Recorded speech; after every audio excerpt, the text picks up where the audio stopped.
Alhamdulillah Rabbil Alameen. Assalatu wassalamu ala Sayyid al-Mursaleen wa ala alihi wa ashabihi ajma'een. Amma ba'd. Rabbi shrah li sadri wa yassir li amri wa ahlul 'uqdatam min lisani wa yafqahu qawli.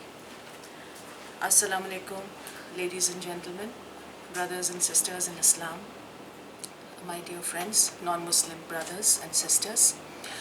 I greet you on the occasion of Eid-ul-Zuha in the year 1438 of the Hijri calendar. And I also at the outset would like to put in my word of appreciation for the K.A. Nizami Center for Quranic Studies, Aligarh Muslim University, which has come up with this brilliant idea of organizing this series of lectures on building awareness, sensitization, and righteousness amongst the Muslim Ummah for Eid-ul-Zuha.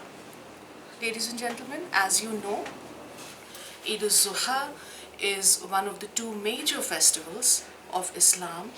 The term Eid that very clearly denotes the notion of celebrations and the notion of observing some happiness, gaiety, and merriment. It comes from Allah subhanahu wa ta'ala twice a year, one at the end of the holy month of Ramzan when all Muslims have been fasting for 30 years, and one at the end of the 10 holiest days in the Islamic calendar. In Surah Fajr, Allah subhanahu wa ta'ala takes the oath of these 10 holiest days, and just like in every system, in every culture, there are some special days. Say for example, for every individual, his or her birthday or his or her anniversary or some reminder of a special occasion is important. Similarly, from Allah subhanahu wa ta'ala, this has been ordained for Muslims that there are some special days, days in which acts of goodness, acts of worship, and acts of righteousness come with a multiplied magnitude of goodness and reward from Allah subhanahu wa ta'ala. So Eid-ul-Zuha is signified by extra acts of worship. Say for example, we are all supposed to pray the 2 rakats of Eidain on Eid-ul-Zuha. This is an extra act of worship. Eid-ul-Zuha is also signified, which is a very, very significant social and cultural indicator of Eid-ul-Zuha, that we are supposed to perform the sacrifice of an animal. Now, all those who are Sahib-e Nisab, that means all those who are wealthy enough to be able to pay their zakat, are supposed to perform sacrifice of certain lawful animals in the lawful manner of halal slaughter.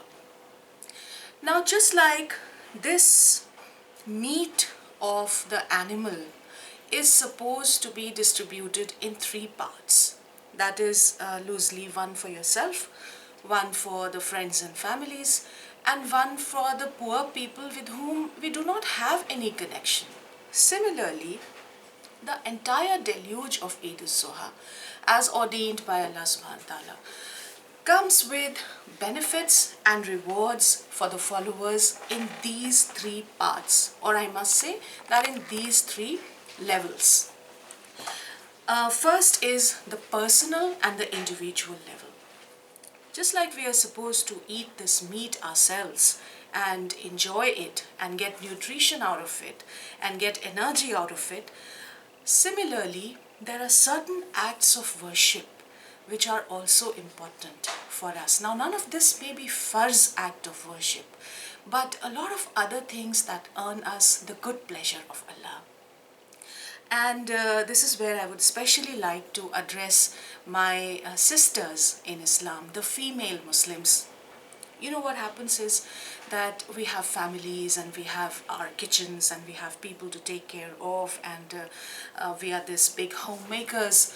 Sometimes during festivals, we get so carried away in celebrations, in making a big show of things that we are doing. Say for example, our dress, what will we wear, what will the children wear, what will the family members wear, the designs, the fashion, the styles, the hairdo, the makeup, the perfume that we'll wear, the matching shoes that we're going to get. And then finally, when we have been doing so much of preparation in the way we want to look on Eid-ul-Zuha, we would also get trapped into some kind of show-off. I want to request all my sisters that of course it's an occasion to celebrate, it's an occasion to spread happiness, look nice, but then let us draw a line somewhere. Let us also devote some time to extra prayer, to calling the takbir, to the generous acts of giving, to making charity as much as possible. And why not? Why not the 2 rakats of Eid prayer? There is no doubt that in Islam, all the acts and all the rewards are ordained equally for men and women.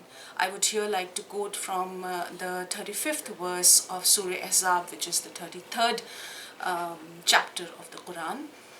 It says, "Innal muslimina wal muslimate wal mu'minina wal mu'minate والقانتين والقانتات والصادقين والصادقات والصابرين والصابرات والخاشئين والخاشئات والمتصدقين والمتصدقات والصائمين والصائمات والحافظين فروجهم والحافظات والذاكرين الله كثيرا والذاكرات أعد الله لهم مغفرة وأجرا عظيما."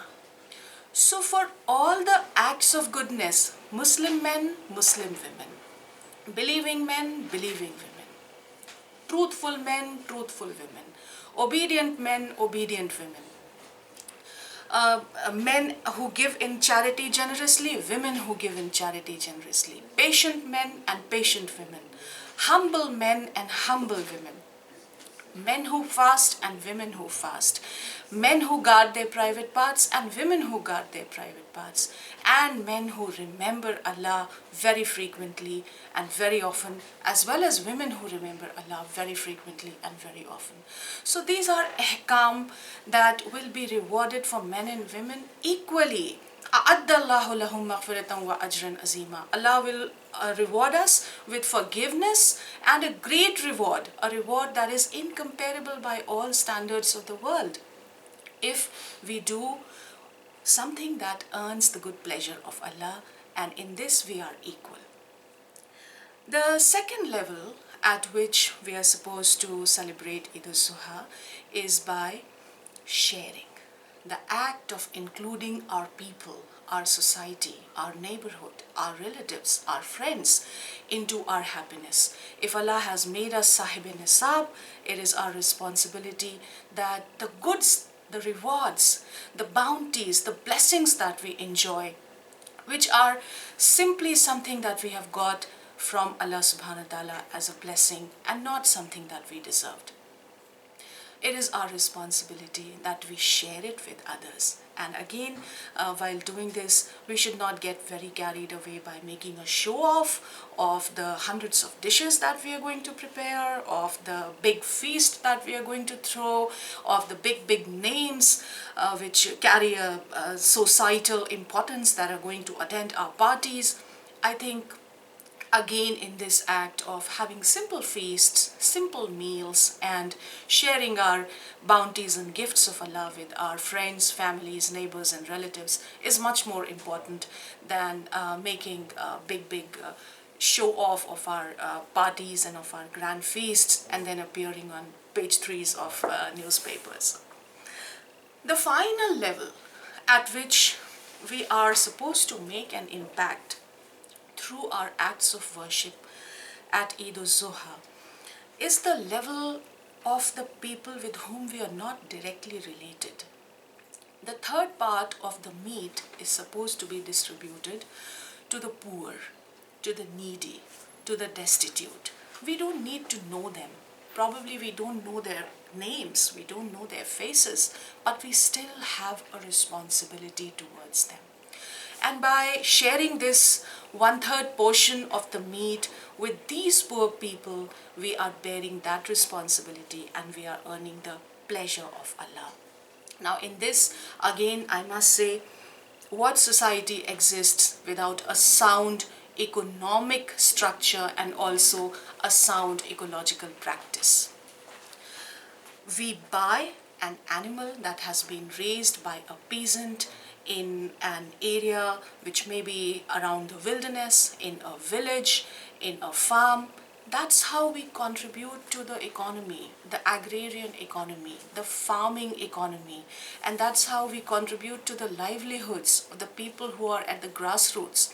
That is why Qurbani on the occasion of Eid-Qurban is irreplaceable by giving that much amount of money in some other cause of charity. Qurbani means Qurbani because that's how we are buying an animal from a poor peasant family out there in the villages whom we don't know. But this family has been rearing these 10-12 goats or these 10-12 sheep or camel for the entire year. Maybe they are preparing to sell it off and then invest in their daughter's marriage. Maybe they are preparing to sell it off and then get that roof on the house which has been leaking. So we are buying this and then we are performing a sacrifice of this animal is one act of contributing to the strengthening of the economy. Secondly, and these days the most important, is the disposal of the dead animal carcass. We are also responsible to our environment, to the cleanliness that is most important in an environment. Islam is one religion where cleanliness is half the iman. How can we, ladies and gentlemen, throw the gut content of the sacrificial animal on the roads and do not care about its proper disposal? It is our responsibility not only towards Muslims but also towards the non-Muslims with whom we are coexisting. And this is especially relevant in the Indian conditions, that we bury the uncomely dead organic matter, which whatever is not worth being utilized after the Qurbani has been performed, that we don't throw it here and there so that stench rises, so that ticks and maggots infest, and so that disease is caused in our neighborhood. With this, I would like to end my small talk. Thank you for listening. I would end with the takbir, which is very ihsan for Muslims to be recited aloud during this period. Allahu Akbar, Allahu Akbar, Allahu Akbar. La ilaha illallah, Allahu Akbar, Allahu Akbar. Allahu Akbar, Allahil hamd. Wa akhiru da'wana walhamdulillah.